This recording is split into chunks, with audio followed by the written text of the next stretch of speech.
tous. Je me présente à vous puisque je voudrais réagir sur un sujet d'actualité. Nous avons suivi hier avec beaucoup d'attention le débat sur le projet de l'exercice budgétaire de l'année prochaine, 2025, avec la présentation par la Première ministre ainsi que l'intervention des différents députés. Et je voudrais ici réagir puisqu'il y a eu un député qui a fait une intervention qui a fait couler salive et encre, surtout en rapport avec mon domaine, puisque j'ai fait les lettres et sciences humaines. Et vous comprenez donc de qui il s'agit. Cet honorable député se permet de dire que des options comme la littéraire, des domaines comme la philosophie, ce sont des domaines qui, voilà, ne servent plus à rien, qui ne peuvent plus servir à quelque chose dans notre pays, et ces domaines mériteraient d'être supprimés. Et je voudrais ici, par cette intervention, attirer l'attention de cet honorable député que, voilà, il ne faut pas chercher le démon ailleurs. Le problème de notre pays, la RDC, c'est un problème d'homme, c'est un problème de mégestion. Et je ne pense pas que ce soit un problème de formation. Puisque si c'était un problème de formation, lui-même qui est député, il sait, il est là depuis combien d'années? Qu'a-t-il déjà fait? Puisqu'il n'a pas fait le latin philo, il n'est pas philosophe, qu'a-t-il déjà fait? Et donc, moi je voudrais ici intervenir, puisqu'il y a certainement beaucoup de littéraires qui ont suivi cette intervention. Peut-être qu'il y a des gens qui ne savent quoi dire. Et je voudrais donc ici éclairer leur lanterne. Mesdames et messieurs, au jour d'aujourd'hui, le problème qu'il y a dans notre pays, ce n'est pas un problème de supprimer des options. Non. C'est un problème de réadaptation. C'est un problème de réajustement de nos domaines de formation. Puisque ces filières nous ont été laissées par des gens. Ces gens avaient leur politique, leur vision. Et je pense qu'aujourd'hui, en lieu de place de demander au gouvernement de supprimer un domaine comme la littérature, un domaine comme les langues, je ne pense pas que ce soit une bonne idée. Et ici, je crois que parmi les députés, il y a certains députés qui avaient basé leur intervention ou leur analyse de ces projets sur une interprétation philosophique. Et c'était très important puisque leur analyse, leur étude est allée au-delà des chiffres. Parce que la philosophie, l'analyse philosophique, c'est même la quintessence, c'est même l'essence de ces projets. Et je pense que s'il y a quelque chose que je devrais dire à ces députés, c'est qu'ils devraient plutôt profiter de sa place en tant que député pour présenter un projet de loi des réformations, des réformulations, des réadaptations de notre système éducatif. Je voudrais lui donner la matière. Par exemple, la littéraire. En lieu et place d'enseigner la littéraire comme on l'a toujours enseigné, dans la littéraire, on peut faire ressortir beaucoup d'autres sous-domaines, beaucoup de domaines. Par exemple, en lieu et place d'enseigner aux élèves le cours comme le latin dans sa globalité, puisque même les latins, beaucoup de gens sont ignorants, ils pensent que quand on enseigne le latin, il n'y a que la langue qu'on enseigne, mais il y a également les civilisations, la civilisation gréco-romaine que nous enseignons également, et les gens ne le savent pas. C'est que ces cours peuvent être éclatés. La section de la littéraire peut être éclatée. Dans la littéraire, on peut apprendre à nos enfants, par exemple, la grammaire de manière approfondie. Avec ces cours de grammaire, nos élèves auront la possibilité de comprendre et de maîtriser leur propre langue maternelle. Par exemple, la plupart de nos langues maternelles en RDC ou de nos dialectes, ce sont des langues qui sont jusque-là restées orales. Ça veut dire que ces langues n'ont jamais été étudiées, il n'y a jamais eu de théories scientifiques de ces langues. Et les gens qui sont censés faire cela, ce sont des scientifiques, ce sont des linguistes. Et ces études peuvent permettre à notre pays, puisqu'aujourd'hui on parle de, voilà, il faut recourir, il faut réincarner l'identité congolaise. Et l'identité congolaise, c'est exactement nos langues. Mais comment quelqu'un peut parler, comment quelqu'un peut enseigner, expliquer une langue qu'il n'a pas étudiée, une langue qu'il ne maîtrise pas? C'est tout simplement impossible. Donc, on peut d'abord apprendre à nos enfants l'étude de la langue. Au lieu de se baser sur une seule langue, qui est par exemple le latin, on peut enseigner plusieurs langues. La grammaire des langues, par exemple la grammaire des langues africaines, la grammaire par exemple des langues européennes, avec le latin, avec le grec, avec le français. Et à travers cela, il y aura une compétence que nous allons développer, c'est que nous allons permettre à nos enfants de maîtriser les langues. Pas qu'une langue, mais de maîtriser des langues. Ça, c'est des 1. Des 2. Nous prenons un thème qui est très important, qui est souvent abordé dans la classe de 4e littéraire, la rhétorique, l'art oratoire. Et je pense qu'hier, quand on a suivi l'intervention des députés, on a senti, il y a certains députés qui, quand ils étaient en train de parler, vous sentiez que la salle était attirée, puisque ces gens-là savaient comment intervenir. Mais il y a d'autres députés qui intervenaient, vous n'avez même pas envie de le suivre, tout simplement puisqu'il n'a pas l'art oratoire, il ne sait pas comment intervenir en public. Et cela peut lui être enseigné, ou cela peut être enseigné à nos enfants à travers la section littéraire.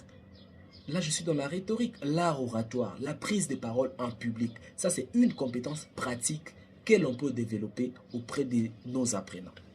Je prends les arts, les belles lettres, puisque les langues, il n'y a pas que... Peut-être que les gens réduisent la langue à l'écriture. La langue, c'est aussi les signes.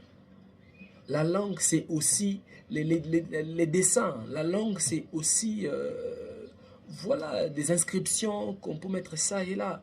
La langue, c'est aussi les œuvres d'art. Le beau, l'appréciation du beau, le cours, par exemple, le cours d'esthétique. Il y a de nos enfants qui peuvent développer, par exemple, vous vous rendez compte que, bon, s'il faut compter les écoles dans notre pays où on organise l'option des beaux-arts au niveau secondaire, il n'y en a presque pas, à part l'Académie des beaux-arts qui a son école, c'est peut-être difficile. Mais le cours d'esthétique qui est enseigné en littéraire, qu'est-ce qu'on enseigne aux gens? C'est presque rien. Alors que le cours, par exemple, d'esthétique peut être un cours d'option dans la littéraire. Et là, on développe la nature, l'appréciation du beau, l'exercice, l'application du beau dans la vie courante, à travers la musique, par exemple. Le beau à travers les dessins, le beau à travers la sculpture, à travers la peinture. Tout ça, on peut l'enseigner à nos élèves de la littéraire. Je prends l'aspect de la politique. C'est qu'aujourd'hui, dans les humanités, l'option, la section qui peut enseigner des théories, des politiques dans notre pays, il n'y a que la littéraire. À travers le cours de latin qui est enseigné par exemple en littéraire, il y a le cours d'histoire romaine, le réel qui a enseigné, et là on enseigne notamment les institutions gréco-romaines. Et à travers ces institutions, il y a notamment des théories des politiques, des religions, d'armée, tout ça qui sont développés, même d'économie, des notions d'économie qui sont étudiées dans l'Antiquité gréco-romaine. C'est qu'on peut enseigner à nos enfants des théories basiques des politiques, des théories basiques de droit, puisque le latin c'est la langue même de droit. Et l'origine même du droit, si les gens se renseignent, ils vont voir que c'est par exemple à Rome que le droit a commencé. Le cours de droit peut être donné aux élèves de la littéraire, puisque pour mieux comprendre même le droit, il faut comprendre le latin. Vous comprendrez qu'à travers les civilisations, donc, il y a le cours par exemple des politiques, il y a le cours de droit, le cours par exemple des religions. Quand on enseigne la religion, il n'y a pas que le christianisme. Par exemple, la religion, nos religions ancestrales, par exemple nos doctrines, les doctrines de nos ancêtres, par exemple, les élèves peuvent étudier ces choses déjà au niveau secondaire, avec la religion par exemple. Et vous avez par exemple l'armée, des tactiques militaires. On enseigne des tactiques militaires en littéraire. Et ces tactiques militaires qui sont enseignées, bon, généralement on enseigne les tactiques militaires par exemple de la Rome antique. On peut toujours essayer de créer ces liens entre la Rome et notre pays. Voir les tactiques militaires qui étaient étudiées ou usées, employées dans le passé par le Romain et les tactiques que nous employons aujourd'hui pour que les enfants puissent être en mesure de faire une étude comparative. Et c'est même à travers ces études-là qu'ils peuvent apporter voilà, des nouveautés dans l'armée ici, dans notre pays. Donc je pense que brièvement, le conseil, le message phare que je voudrais transmettre à l'honorable Eliezer Tamboué, pour ne pas le citer, c'est que demander au gouvernement de supprimer certaines options, c'est tout simplement voilà, une grosse bêtise. Ce qu'il faut demander au gouvernement, c'est de pouvoir réajuster, réactualiser notre système éducatif.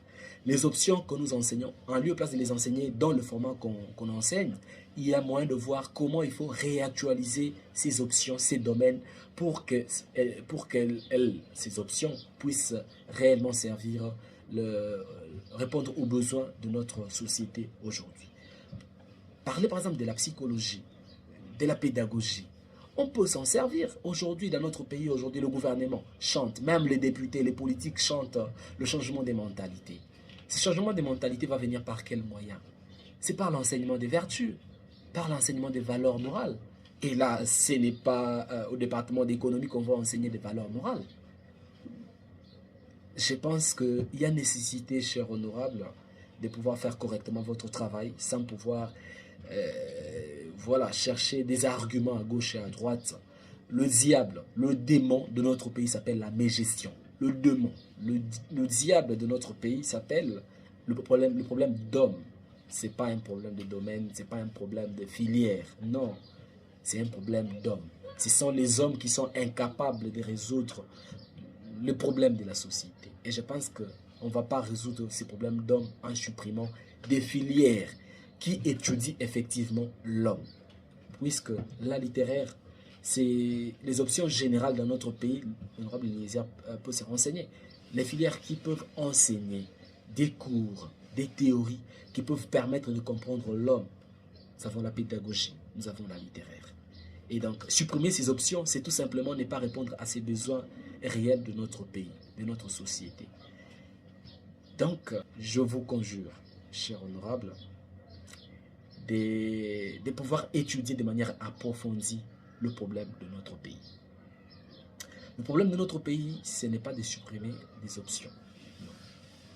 Ce n'est pas de pouvoir indexer les linguistes, les philosophes comme étant des diables. Non, au contraire, vous vous trompez absolument, permettez-moi de le dire.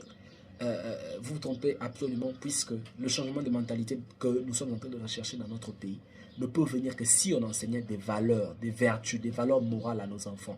Quelles sont les valeurs morales qui sont enseignées dans nos écoles, chers honorables, chers hommes politiques? Dans quel cours ou quelle place on accorde à l'enseignement des valeurs morales dans notre pays? Presque pas. Le cours d'ESSEM qui est réduit, voilà, un cours par exemple de 10 points la période. Quelle est la valeur du cours d'ESSEM dans nos écoles aujourd'hui? Alors que c'est un cours qui devrait avoir aussi de l'importance. Vous voyez tout simplement que pour avoir réorienté la vision ou les têtes des gens ailleurs, dans les techniques, dans, voilà, dans les pratiques, les gens ont même oublié ce qu'ils sont, leur propre identité. Alors que quand on ne sait pas qui l'on est, on ne saura pas non plus ce que l'on est capable de faire. On ne saura pas non plus là où l'on est capable d'aller. Permettez aux gens de comprendre qui ils sont. Que peuvent-ils faire?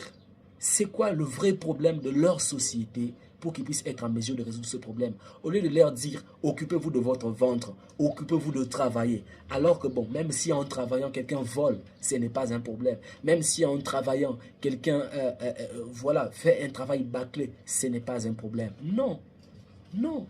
Je pense que nous devons plutôt voir comment restructurer à fond notre système éducatif en réadaptant des domaines, des filières pour ajouter ces côtés pratiques. Le côté pratique dans la littéraire, j'ai dit, je peux par exemple proposer, on peut faire en sorte que le cours d'esthétique puisse être un cours d'option, un cours de base.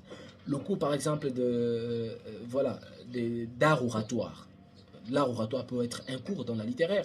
Le cours de grammaire, la grammaire de manière approfondie, pas que la grammaire latine, non. On peut enseigner la grammaire d'ordre général, la grammaire des langues bantou, par exemple, on peut l'enseigner à nos enfants. La grammaire des langues européennes, on peut l'enseigner à nos enfants. La grammaire comparée de manière à ce que nos enfants puissent être en mesure d'étudier aussi nos propres langues. Parce que nos dialectes, nos langues dans notre pays ont un sérieux problème. Ils sont jusque-là restés théorique. Ça veut dire qu'il n'y a pas d'études qui puissent être menées sur ces langues pour transmettre les connaissances, les informations de ces langues aux générations à venir. Ce qui pourra arriver, c'est que d'ici 2 ans, ou 3 ans, 4 ans, ou dans les années à venir, c'est qu'il y aura un problème. Nos langues risqueraient de disparaître puisque les générations à venir n'auront pas la possibilité de maîtriser correctement ces langues. Mais si ces langues sont étudiées, genre il y a l'alphabet de ces langues qui est étudié, présenté, les grammaires de ces langues qui sont enseignées, genre la conjugaison, par exemple, voilà, Sakata qui est enseigné, l'alphabet des langues bantoues qui est enseigné à nos enfants au niveau secondaire, ce qui fera en sorte que nos langues seront connues, nos langues seront voilà, pérennisées, et je pense que le développement peut venir par là. Le développement doit être personnalisé. Parce que les mêmes théories de développement, les mêmes théories économiques qui sont enseignées par exemple en France ne pourront peut-être pas s'adapter aux réalités de notre pays. C'est que notre pays a ses réalités et il y a nécessité de réadapter, de réajuster certaines choses. Je m'inscris totalement en faux qu'on puisse supprimer l'option comme la littéraire. Cher honorable député, je pense que les arguments, s'il fallait débattre sur ces projets, vous aviez la possibilité de trouver vos arguments ailleurs, pas chercher des boucs émissaires. Quand les gens volent dans les entreprises, ces gens, puisqu'ils ont étudié la littéraire, quand on a des incompétents qui travaillent, quand on a un député qui est incompétent, c'est puisqu'il a fait la littéraire. Non. Cher honorable député, je voudrais donner une anecdote. Vous savez que même vous, tel que vous êtes la députée, moi tel que je suis la citoyen congolais, si on nous prenait nous tous, tel qu'on est là, on nous déporte dans un pays comme les États-Unis d'Amérique, avec tout ce qu'il y a comme législation, tout ce qu'il y a comme infrastructure là-bas, on nous plaçait là-bas et qu'on prenait les Américains, on vient les placer ici et qu'on fasse, qu'on observe ce qui va arriver 2 ans, 3 ans après. Vous savez le score qu'il y aura, c'est que ce pays va se développer. Nous, là, on va détruire tout ce qu'on va trouver là-bas. Puisque le problème de notre pays, c'est un problème d'hommes. C'est un problème des têtes. Ce n'est pas un problème des machines. Ce n'est pas un problème d'entreprise. Ce qui est vrai, c'est que nous avons besoin de ces entreprises, nous avons besoin des machines, nous avons besoin des technologies. Mais c'est que lorsque l'homme n'est pas bien formé, les technologies, les entreprises ne seront pas bien gérées. Elles seront au contraire détruites. Voilà pourquoi il faut d'abord investir en l'homme. Dès que l'on aura réussi à investir dans l'homme, on vient à ce moment-là investir dans les techniques, dans les moyens, dans les outils, pour que cet homme-là qui a été bien formé puisse utiliser ces machines, ces entreprises, afin d'apporter des résultats palpables à notre société, à notre communauté. Non, non, cher honorable. Non, cher honorable. Comprenez que il y a des gens qui vous suivent quand vous prenez la parole. Et ces gens ont peut-être des choses à dire, mais ils se réservent tout simplement de ne pas le dire. Je vous propose, ce que moi je peux proposer au gouvernement, à la première ministre et à notre ministre de l'Éducation nationale et initiation à la nouvelle citoyenneté, c'est qu'il est plus que temps de revoir notre système éducatif, de revoir les domaines, de voir comment réadapter, comment réajuster des domaines. Et il n'y a pas de domaines qui puissent être supprimés dans notre pays, cher honorable. Les langues, vous voulez supprimer les langues? Et non, les langues, je l'ai dit tantôt, c'est aussi la langue des signes. Et quand vous supprimez la langue des signes, nos frères handicapés qui ne peuvent par exemple pas écrire, comment vont-ils exprimer leur thèse? Non. Quand vous supprimez la langue des signes, nos frères handicapés qui ne peuvent pas voilà, voir, peuvent au moins lire à travers le langage qu'ils utilisent. Chers honorables et députés, je vous propose un projet de, voilà, de restructuration de notre système éducatif.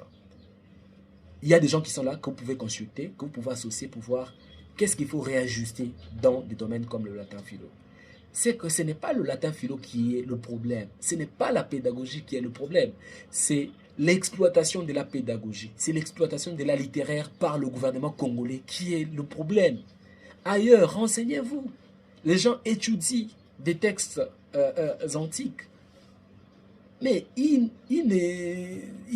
n'analysent pas ces textes à travers les approches que nous utilisons ici. Nous sommes encore dans les théories, mais alors que ces thématiques, il y a des approches qui peuvent nous aider à travers ces thématiques à aborder ou à développer des théories concrètes, des théories qui peuvent aider notre pays. La politique. Les théories des sciences politiques peuvent être enseignées dans la littéraire. Et c'est d'ailleurs ce qui s'est fait à travers l'enseignement des institutions gréco-romaines. C'est ce qui s'est fait. Mais c'est que là, on enseigne que l'histoire politique de la Rome antique, le droit romain, voilà, l'armée romaine, la religion romaine, alors que c'est possible d'enseigner, d'étudier ces aspects en rapport avec notre pays, en rapport avec notre continent et en rapport avec notre société de manière générale. Donc, je ne me permets pas de pouvoir être donneur de leçons, mais moi je pense que je peux donner des idées. Et cette idée-là, je pense que Honorable Eliezer, vous allez vous en servir pour que vous puissiez apporter un projet de loi qui puisse changer notre système éducatif et qu'à travers ces projets de loi, nous puissions réellement aller de l'avant. Demander aux philosophes de faire leur valise de ces pays et aller, c'est tout simplement détruire ces pays. Je vous le dis. Mais demander aux philosophes de contribuer efficacement pour l'avancement de ces pays, voilà, c'est ce qui serait une bonne chose. Demandez aux philosophes, que pouvez-vous faire de concret pour que notre pays aille de l'avant? Demandez aux linguistes, que pouvez-vous faire de concret pour que notre pays aille de l'avant? Je pense que ce serait une bonne chose que de leur demander de fermer leurs valises, puisque s'ils faisaient leurs valises, vous allez nous amener des projets de loi qui n'ont même pas de fondement, qui n'ont même pas de quintessence, puisque la philosophie se pose des questions que d'autres domaines ne peuvent pas se poser. Et la plupart de ces domaines, de vos domaines soit-ils, sont étroitement liés à la philosophie. Dans la philosophie des sciences, vous allez voir qu'il y a un rapport qu'on peut par exemple établir entre l'économie et la philosophie, entre le droit et la philosophie, entre l'informatique et la philosophie. Les réseaux sociaux aujourd'hui, quand on voit ce qui arrive dans les réseaux sociaux, c'est tout simplement ça. Le problème, c'est que on a mis de côté la philosophie, on a mis de côté les valeurs morales, les valeurs humaines pour promouvoir les nouvelles technologies. Que servent les nouvelles technologies sans les valeurs morales, sans les valeurs humaines, cher honorable député? Non, non, non. Donc, voilà, excusez-moi si par mégarde, j'ai usé des termes qui, je pense que cette intervention vaut sa place dans ce sens que nous attendons voilà, des réformes. Nous attendons des réformes, notamment des réformes dans le secteur éducatif de notre pays pour que nous puissions voir ces pays aller de l'avant. Et ces pays peuvent aller de l'avant, pas en mettant de côté certaines personnes, certains domaines, mais plutôt en associant tous ces domaines pour qu'à l'unisson, nous puissions travailler, nous puissions amener notre contribution afin que ces pays puissent aller de l'avant. Au niveau secondaire, c'est possible d'enseigner des théories sur les tactiques militaires, par exemple. Et c'est dans la section littéraire qu'on peut enseigner ça. C'est possible d'enseigner des notions de l'environnement. Et c'est dans la littéraire qu'on peut également enseigner ces notions d'environnement. Parce que vous allez vous rendre compte que quand on enseigne par exemple un texte sur l'environnement, on n'enseigne pas ces textes-là pour que les enfants étudient, voient que non, tel c'est écrire, tel employer des nouveaux mots. Mais non, c'est pour voir quelle théorie cet écrivain est en train de développer sur l'environnement.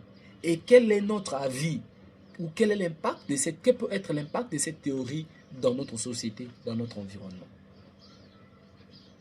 Les langues ne sont pas le problème. Mais savoir bien utiliser les langues, c'est ça le problème, c'est ça la technicité. Et c'est ce que les autres ont réussi à faire. Quand notre école, par exemple au niveau de l'école maternelle, vous allez vous rendre compte que qu'est-ce qu'on enseigne dans nos écoles aujourd'hui, ou même le système éducatif de manière générale. Vous allez vous rendre compte que ce qu'on nous enseigne à l'école, à l'université, lorsque vous arrivez sur le terrain, on va vous dire, ce qu'on t'a enseigné à l'école, ici c'est autre chose. Et c'est ça le problème. Rendez plutôt l'éducation concrète. Associez la vie pratique à l'éducation. Et c'est possible de le faire. C'est à travers des réformes. C'est à travers des réformes. Amenez-nous des réformes, chers honorables députés, chers dirigeants, chères autorités. Amenez des réformes.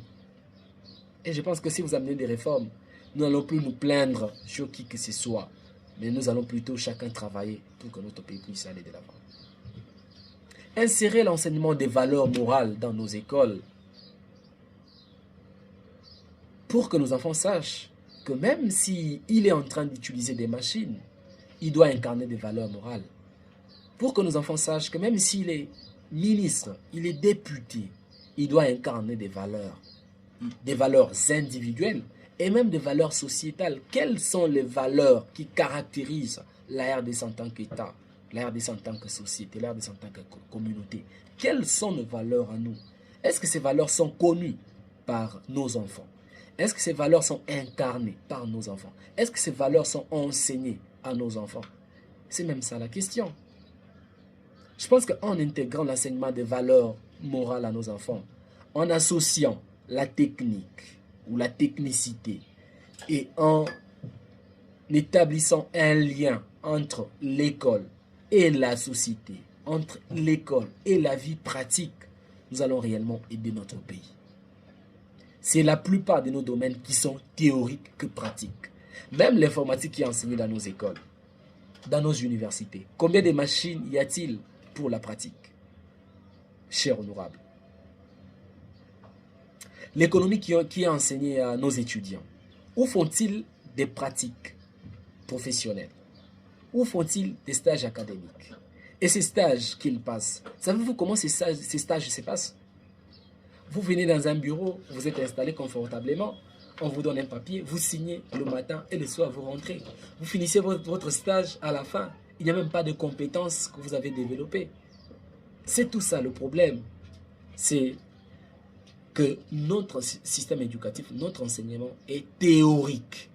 Et je dis bien, l'enseignement dans tous les domaines est théorique que pratique. Rendez, s'il vous plaît, cet enseignement pratique. Je dis et je vous remercie.